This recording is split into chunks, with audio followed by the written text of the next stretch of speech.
I am with you, I will fight for you, and I will win for you. We will make America strong again. We will make America proud again. We will make America safe again. And we will make America great again. God bless you and good night. I love you.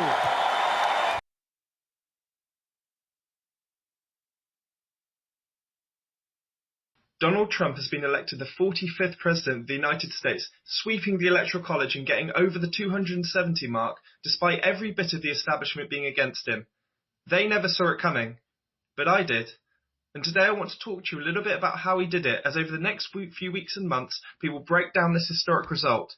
Trump won less votes than Clinton, and even less than Mitt Romney, but none of that matters in the Electoral College as Trump swept the board. I want to explain to people why this took place, how Trump both captivated and split America. Can he make America great again? But let's start at the beginning of his race to get the Republican nominee, and how he fended off every rival. I am officially running for President of the United States. 500 to 1 odds at the beginning, Trump was the outsider. No donors or special interests, just a loudmouth with a microphone. Indeed, that's how the media viewed it. But CNN, ABC and the rest of the news channels pushed his coverage forward more and more. The showbiz got ratings, the drama of it got people talking, and that's exactly what he needed. He needed the media coverage to make himself stand out, and oh boy did he. The Republican grassroots had last time chosen Mitt Romney, a businessman, suave, intelligent, and above all seen as a marketable politician. They chose who they were expected to choose, the Republican establishment man, and yet he'd failed to win, getting smashed by Barack Obama. His tax plan was moderate, he was seen as a safe pair of hands, yet the public had rejected him. Romney had pandered to the media, flip-flopped, changed course when something wasn't working, and in the end, no one knew what he stood for. The electoral coalition that propelled Obama to power had come out once more to vote for him. The black vote, the young people, and the traditional Democrats, all enthused and engaged, came out once more for Obama. And Romney, well, Romney couldn't make a coalition that enthused or entrusted or wanted to vote for him. So now, 3 years later, in front of Republican grassroots was a man unafraid of what the media thought of him. Trump was the big swinging balls of the contest, the strong leader capable of hitting his enemies into the dirt and making mincemeat of an establishment Republican. Breathe, Lion Ted. breathe. You can do it. You can breathe. Don't worry about it, little Marco. I will. All right, well, let's hear Big Don. Donald. Don't worry about it, All right, little. wait. Don't worry about it, little Marco. Gentlemen, gentlemen, You ought to chill a bit. gentlemen, you got to do better than those. 1 second. No. I The didn't simple want fact to is, get Donald, you cannot take more energy tonight. I like that. He was the anti-Romney, the brash businessman who said just what they wanted to hear. He stood out and made the narrative about him, talking about immigration and not being afraid of being called a racist, talking about jobs going overseas and speaking to the left-behind traditional white Republican vote. The big ideas came next: the wall, fixing trade, making America great again, buying into a long sense of fixing things.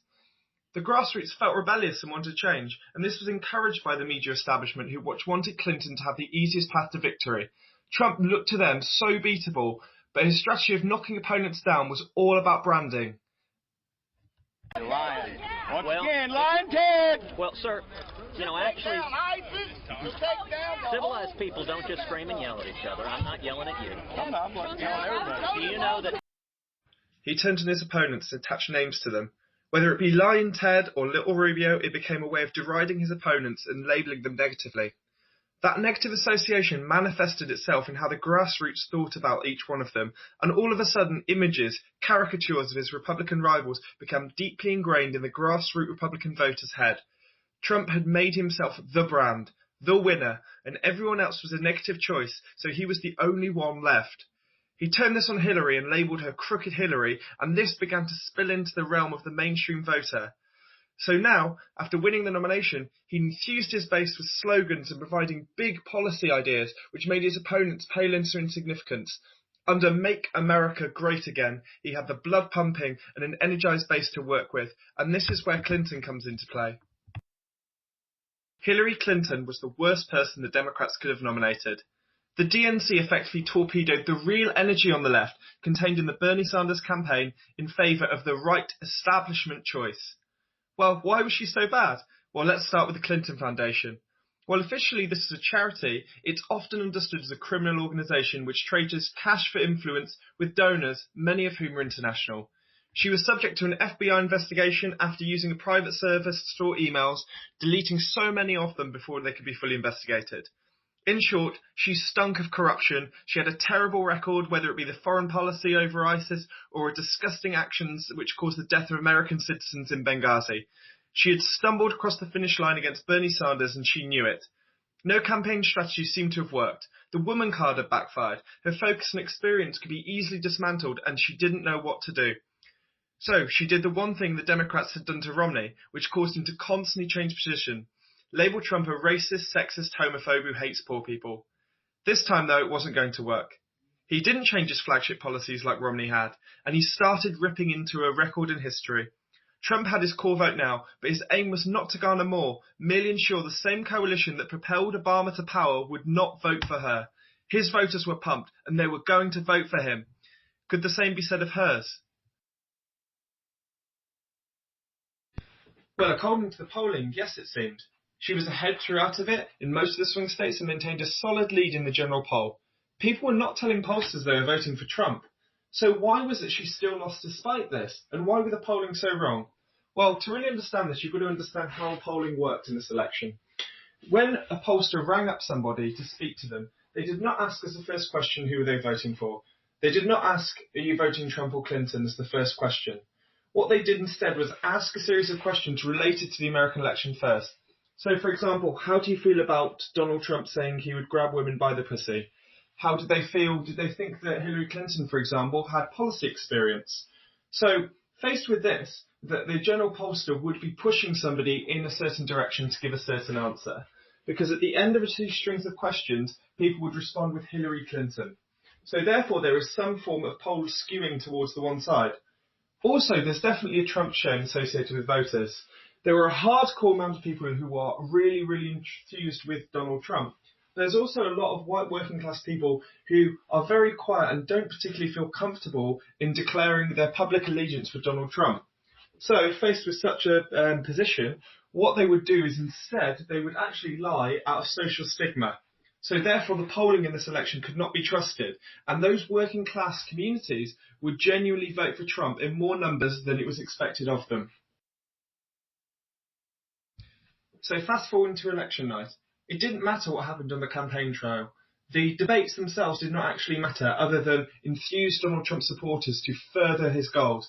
For example, threatening to put Hillary Clinton in prison. You know, it's just awfully good that someone with the temperament of Donald Trump is not in charge of the law in our country. Yeah, because you'd be in jail. Secretary Clinton.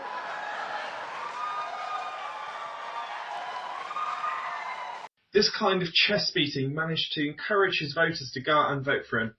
So the day actually comes, and Donald Trump sweeps the board. Florida, Ohio, Pennsylvania, Georgia, North Carolina, Wisconsin and Iowa all backed Trump. So, when faced with it and deep down, the polls are wrong. Everything's skewed. And when it comes down to it, the Obama minorities, the LGBTQ vote, everybody who turned out to vote for Obama just didn't turn up. Trump, on the other hand, maintained a strong working class lead amongst the higher white income areas as well as the lowest. People over 45 came out and voted for Donald Trump. The young people, the people who from an ethnic minority just didn't feel comfortable with Hillary Clinton. They didn't feel enthused or didn't believe in their candidate in the same way they believed in Donald Trump. Having a negative message to say, well, vote for me, I'm not Donald Trump, is a hell of a lot weaker image to sell than saying to somebody, make America great again. So Donald Trump wins less of the popular vote, but manages to sweep and enthuse voters to go out and vote for him. So, faced with the presidency now and a President Trump, people are going to try and break this down and work out exactly why it is Donald Trump managed to win the US election. But we all know the real reason, and that's because people believed in him. Now, whether or not you believe he's right, whether or not the solutions are the right ones for America, enough of America actually believed in Donald Trump. and enough of those areas within the swing states actually believed in him too. So moving forward, actually, how can Donald Trump solidify his administration? He faces with an uphill struggle to hold on to it within the next 4 years, as if anybody put up against him from the Democrats is put up, he will actually struggle against them. Against Bernie Sanders, he would have failed. As long as somebody on the Democrat side can harness that kind of energy from the left, they could easily beat Donald Trump. So up to him now, if he wants to be successful, he has to actually be a winner. He has to fix trade. He has to make the economy grow. He has to fulfill a lot of his election promises. But what I think he'll do is I think that he'll appoint a lot of Republicans around him. I don't think he will run the administration single-handedly himself. I think a lot of it will come down to delegation. He controls both houses, whether it be the House of Representatives or the Senate. Although he could lose them, if he's strategic and he appoints people, and the best and brightest from the Republican Party, he could definitely put together a team around him, which is more of a consolidatory administration. And that's what I think he'll do.